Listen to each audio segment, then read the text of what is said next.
दोनों तेलुगु रियासतों तेलंगाना और आंध्र प्रदेश में एक मरतबा फिर दर्जे हरारत में गिरावट हो गई है। आंध्र प्रदेश की विशाखा एजेंसी के चिंतापल्ली मनीमल्लूर में दर्जे हरारत 9 डिग्री सेल्सियस हो गया है। इस तरह अराकू पाडेरू में दर्जे हरारत 11 डिग्री सेल्सियस दर्ज किया गया। दूसरी तरफ तेलंगाना के आदिलाबाद जिले के इलाके अरली में दर्जे हरारत 7.6 डिग्री सेल्सियस दर्ज किया गया।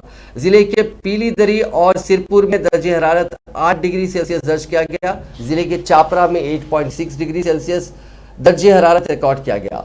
तलामडू में 9 डिग्री, तामसी और गिनेदर इलाकों में दर्जे हरारत 9.5 दर्ज किया गया। आदिलाबाद के एजेंसी इलाकों जंगलात से मुतसिल आबादियों में सर्दी की लहर में गुज़िश्ता चंद दिनों के दौरान इजाफा हुआ। सुबह और शाम के औकात में जिले के बेशतर मकामात पर लोग आग तापते नजर आ रहे हैं। जिले में दिन के दर्जे हरारत में इजाफा हुआ है, जबकि रात के औकात में दर्जे हरारत में गिरावट देखी जा रही है, जिसके सबब सुबह और शाम के औकात में सर्दी देखी जा रही है। सुबह में 9 बजे तक भी सर्दी की लहर महसूस की जा रही है और शाम में 4 बजे से दोबारा सर्दी की लहर हो रही है। साथ ही कोहर के सबब रास्ता भी साफ नहीं दिखाई दे रहा है।